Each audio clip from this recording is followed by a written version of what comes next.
Hello and welcome to the Millionaire Millennial. I am your host, Stack Banks. You are now tuned into the most powerful financial podcast in the world. Today, we want to talk about, today is April 25th, 2024. Before I even get into it, please, if you guys are following us or aren't following us on our social medias, please do so.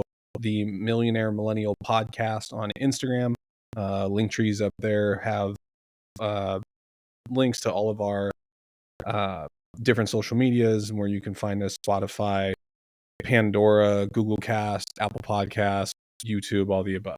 So before we get into it, I want to touch on crypto today and some stuff that's going on in that space. But in the past couple episodes, we've touched on crypto, and I've talked about a couple different books that you guys can look into that will actually help you process some of this without having to listen to this podcast if you don't want to, or it will help you actually follow along.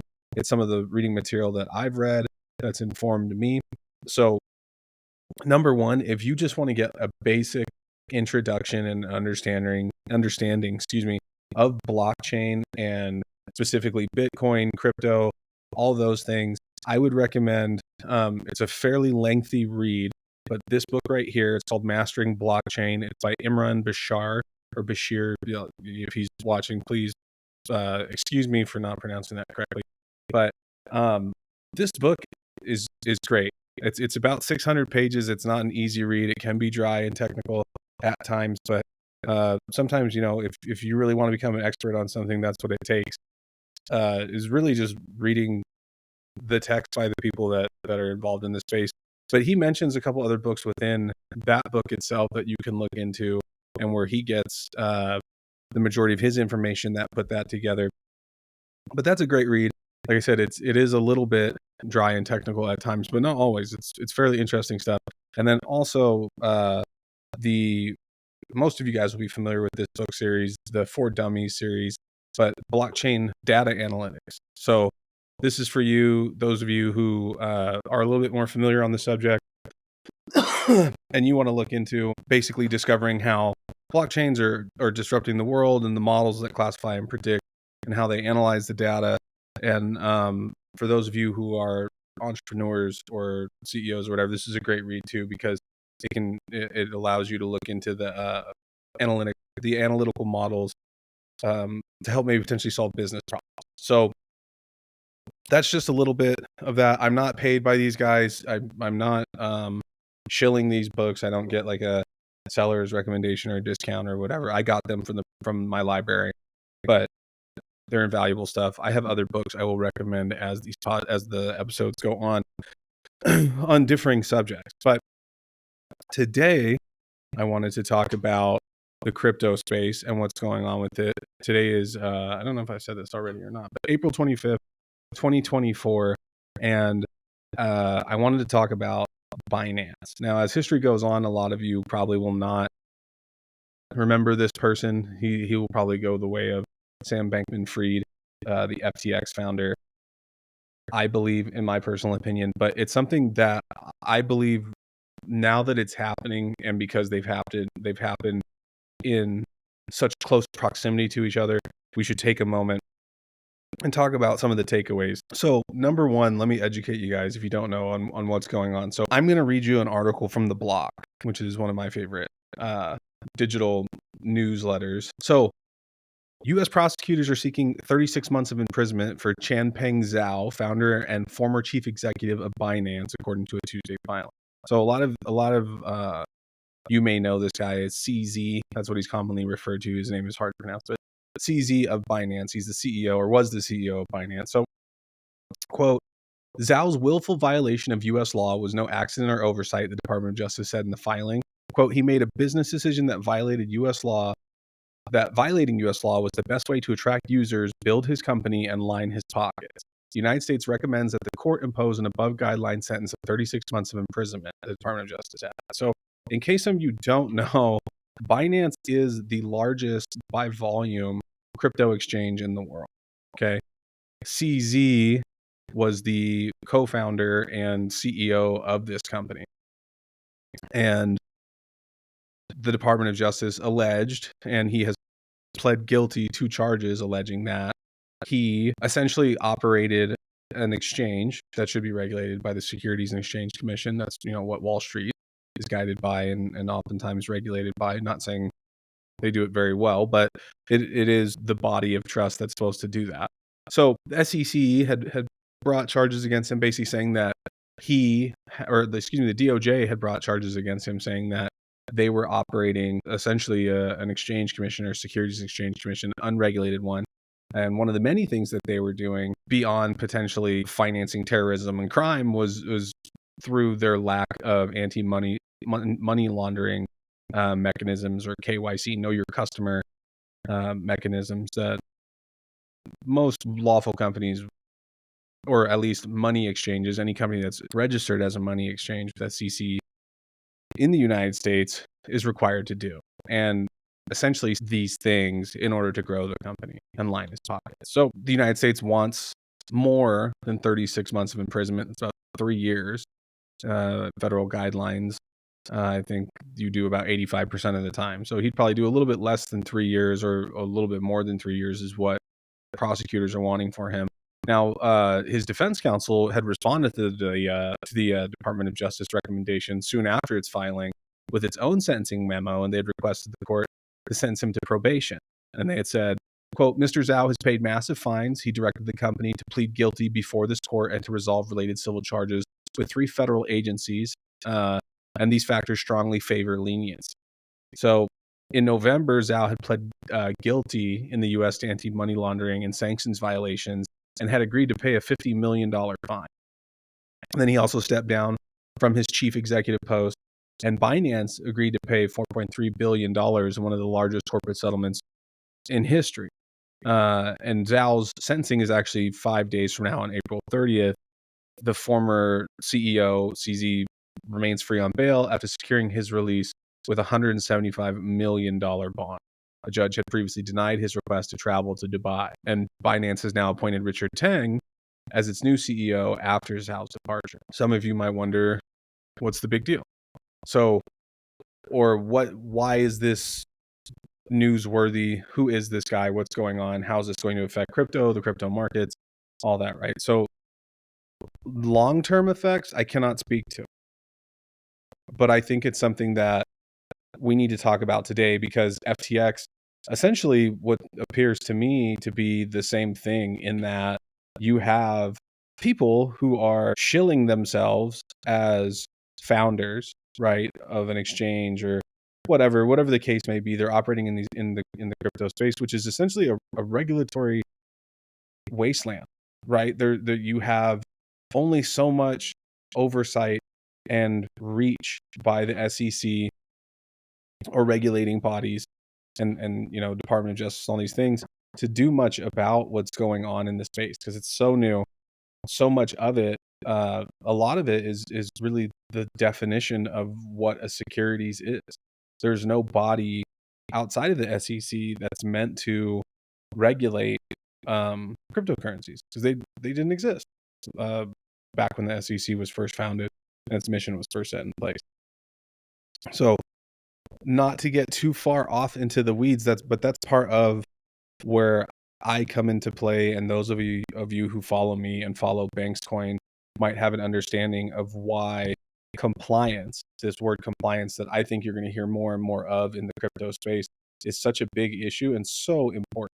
And that's why what Bankscoin will seek to do. In Binance, I believe CZ had tweeted something on his Twitter account about his main goals of the year, and one of them was compliance or something like that.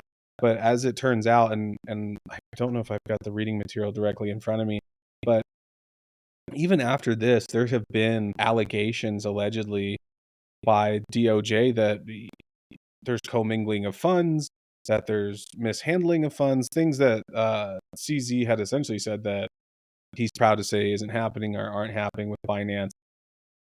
And that's a scary thing, because, after the FTX collapse, which some of you may or may not be familiar with, if you don't know what that is, I might just put up an episode going into that. But in short, basically, Sam Bankman-Friedman, as far as I can tell, and I haven't fully looked into all of it, because there's it's still ongoing, and I believe he has yet to be sentenced, or actually I know he hasn't been sentenced yet.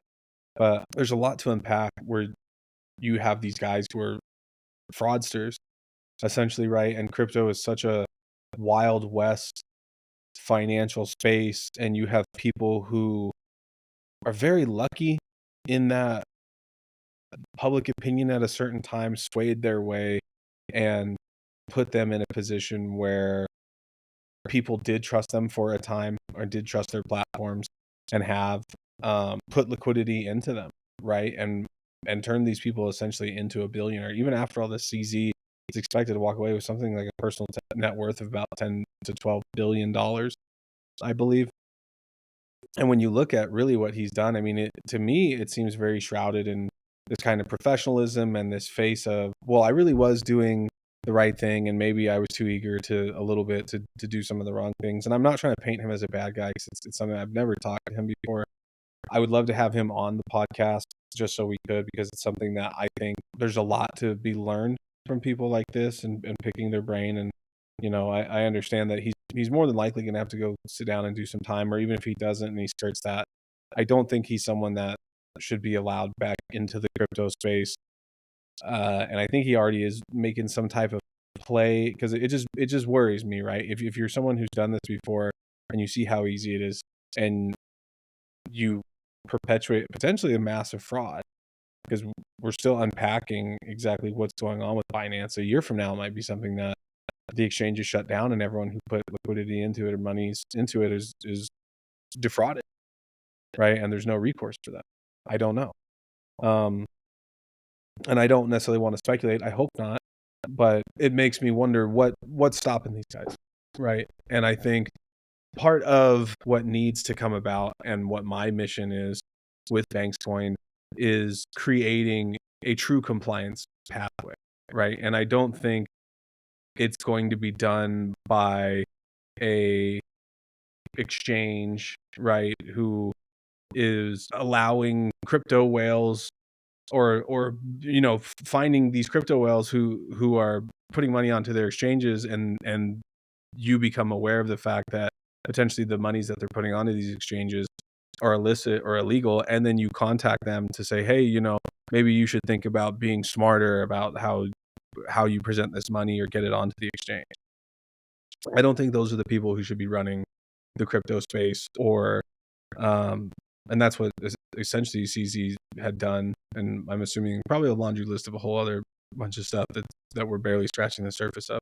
And same with Sam Bankman-Friedman, SBF. I mean, he was releasing like the FTT token that was essentially Chuck E. Cheese coins. It's not worth anything, and trying to like commingle real world assets, like just grimy stuff that not saying it doesn't happen or can't happen in traditional finance, but we have pretty good tabs on this stuff, and it doesn't seem like anyone has figured out ways to combat this in the crypto space. I have, and it's something that right now Bankscoin is undergoing patent at the US Patent Office, and I won't get too far into that, but it is something that here soon I will have a white paper up. And I believe this is the next step for Web3 and for crypto, that someone comes in and operates in a modified function the same way that the FDIC and the SEC does. And I don't think the FDIC or the SEC can do it. I don't think any existing cryptos that are in the market can do it. And I don't think any of the crypto exchanges can do it. I think it needs to come from someone outside, and I think I'm the one to do that. And I think Bankscoin is the tool to do that.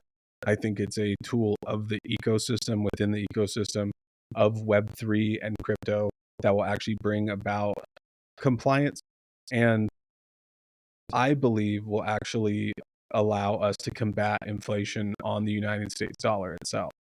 Now, once again, I'm not trying to get too far into this, because all of this IP, this intellectual property, it's going through a process for us to formalize all of this. And it's something that I know there are parties out there that would love to see this not come to fruition, or steal the idea and pervert it into something that where they can perpetuate the next fraud or whatever. But that is not my goal. And none of what I'm saying here is financial advice. All of this is education, but this is my platform and this is my podcast. And I did want to give you guys somewhat of an understanding of what Bankscoin is. If you're curious, stay tuned, please.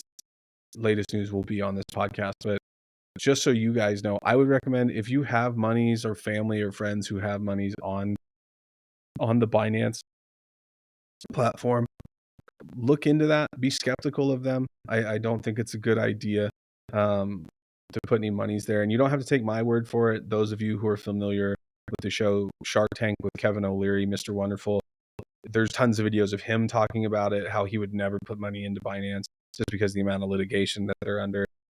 I find myself agreeing with him.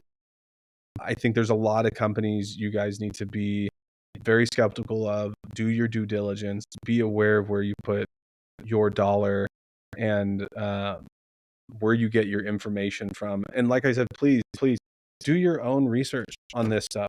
This information is free. Your local library, go get these books.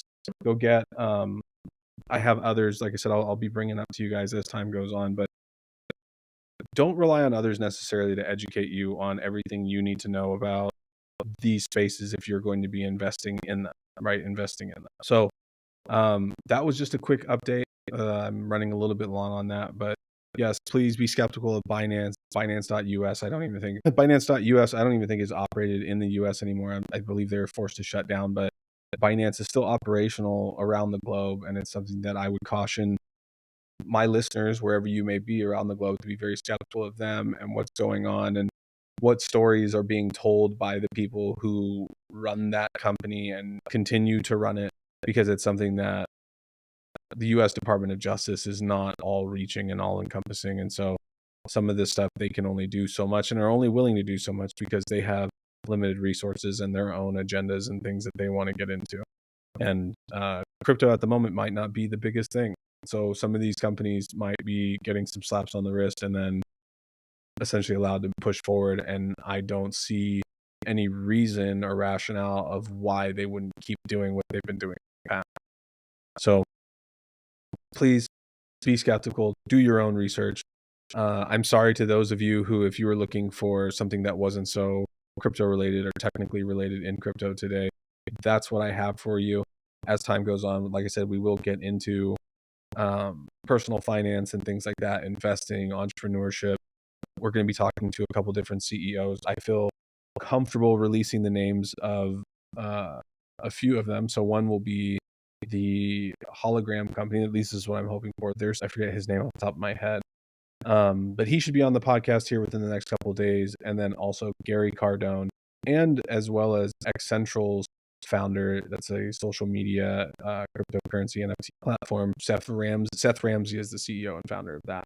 And we'll be talking to them hopefully within the next week or two. Until then, please take care of yourselves. I hope you find value in this. Let me know in the comments on all our platforms, which one you tune into, what we can do to improve this podcast, and what you want to know about, anything that we didn't cover. Also, to those of you who don't know, we can get into that probably next episode, because I realize, we are running long. But happy having to those of you who celebrated that. I know a lot of you were just staring at blank screens, but at screens watching the blocks. So those of you who did, congratulations. We're on our way. I think the next halving event is in 2028. I myself am a huge believer and firm believer in Bitcoin, and I'm excited to see what the future holds and where it goes. But until then, I am your host, Stack Banks. You can check me out on Instagram at stackbanks.official, or check us out, the Millionaire Millennial Podcast, on all platforms. And until then, Stack Banks out.